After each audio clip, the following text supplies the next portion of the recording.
Brought to you straight from the Koffler Bulldog Studio at Bryant University, this is the Bryant News Broadcast, hosted by Mike Cronin and Sarah Larrabee, featuring Nolan Thompson with the weather, Brian Walsh and Chad Sabo with sports, and Teresa Navarra and Courtney Vetter with the Bryant Update. This episode is sponsored by the Media Production Club. Since Egyptian President Hosni Mubarak stepped down and handed the country over to the Egyptian Military Council this past weekend, tensions have been declining. That's right, Mike. New developments have been made in the country, including that the Egyptian constitution has been suspended until further notice and will be reformed. And also the Military Council now represents the entire country, and all previous treaties with Egypt will be honored. President Obama has shown more support of the situation in Egypt and said, quote, "Obviously there's still a lot of work to be done in Egypt itself, but what we've seen so far is positive," end quote. Well, Mike, here we are back from winter break, a brand new season of the Bryant News Broadcast. Yeah, we had a nice long month-and-a-half break, and now we're back. Weather's still cold, but might be warming up a little bit. Very cold, but maybe some more snow days. I don't know. We'll have to wait and see what our weatherman Nolan has to say coming up in a little bit. Coming up, sure. On to some more news coming out of Egypt. CBS announced on Tuesday that news correspondent Lara Logan suffered a, quote, brutal and sustained sexual assault and beating, end quote, over the weekend. You may recognize Lara as one of the journalists on 60 Minutes. She was covering the celebrations in Cairo when she was separated from her security crew and suffered the attack. Logan was saved by a group of women and Egyptian soldiers. She is now back in the United States, recovering in a hospital. The process of debarking a dog? Not okay. The Warwick City Council has banned the procedure of removing a dog or cat's vocal cords unless it is absolutely necessary to treat a medical illness. This procedure, often thought to be cruel and inhumane, is why Councilman Joseph Solomon proposed the legislation. Warwick is now one of 2 communities in Rhode Island to have banned the procedure. The only other town is East Providence.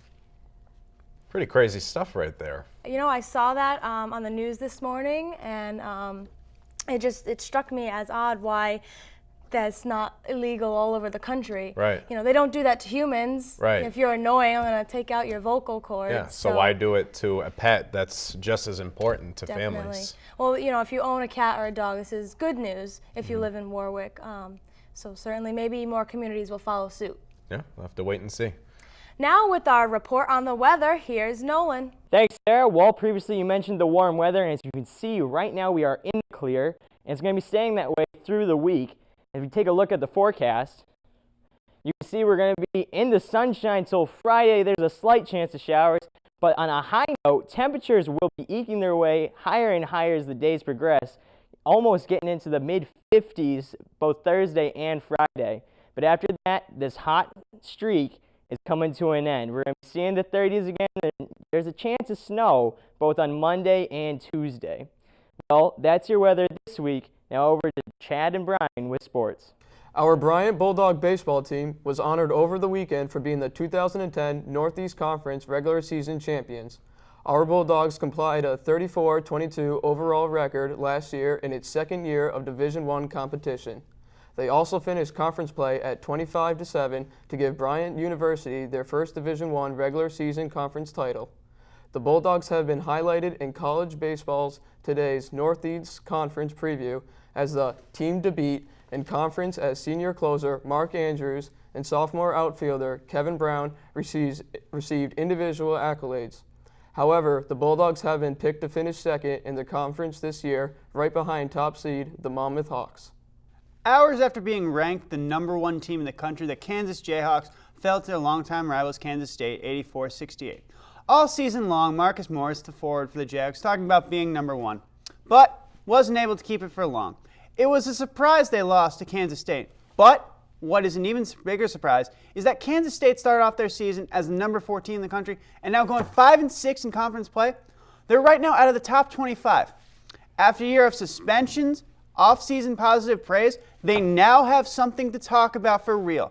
Beating Kansas may have made their stay on the bubble shorten. Come tourney time, watch out Kansas State. They're going to be hungry for some revenge. As the month of February gets colder and colder, And fantasy baseball is just heating up. This offseason has been a wild one. We've seen the Red Sox spend like the Yankees, a superstar shunning a powerhouse, and some wise offseason spending. Chad, what do you think of this baseball's offseason so far? Well, I think with the additions with the Red Sox, with Carl Crawford and Angel Gonzalez, I think they have the best offense in the AL, possibly the whole league. The starting rotation for the Phillies is incredible right now with Cliff Lee, Roy Oswalt, Roy Halladay, and Cole Hamel. I think they could be the favorite to win the NL. Really, you think both of them can be the favorite to win out? First off, the Phillies, yeah, they have a good rotation, but their lineup this year, losing Jason Worth, that really doesn't help. Secondly, Chad, I think that the Red Sox, they may not win the AL, but you know what? Their pitching staff sucks right now. It really does. I'm sorry to tell you that, but it does. I think the Yankees are going to win the AL, and the Cardinals are going to win the NL. I think it's going to be the two of them in the World Series battling it out this year. The Yankees, really? Yes, the Yankees, really. I mean, they got a pretty good pitching staff with Sabathia, Phil Hughes is coming up, Mitre, Ian Nova. They got some good stuff coming up. And their offense, I mean, yes, they're starting to get old, but they will come back to life, Chad. I think the Yankees' rotation is going to hurt with Andy Pettitte leaving or retiring.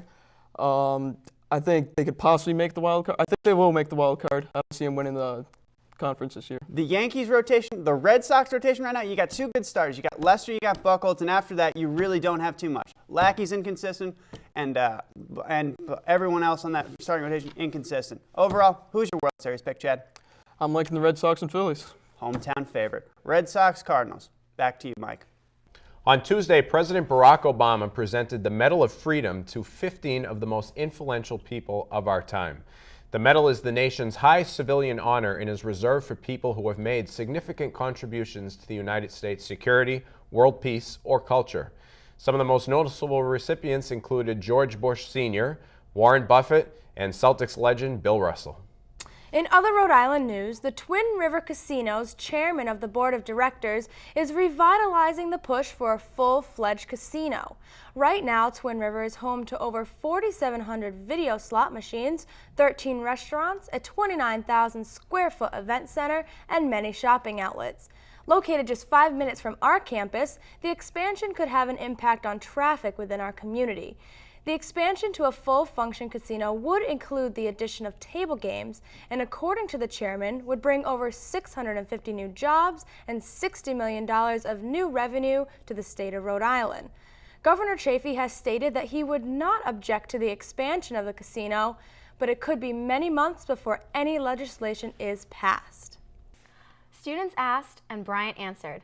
After much anticipation, March 8th is the date that Bryant will officially go Google after nearly 11 years with Microsoft Exchange. All email accounts will make the switch to Google Apps Education Edition. Google is familiar to students and great because of its ability to provide not only educational apps, such as Google Docs and Calendar, but social ones as well.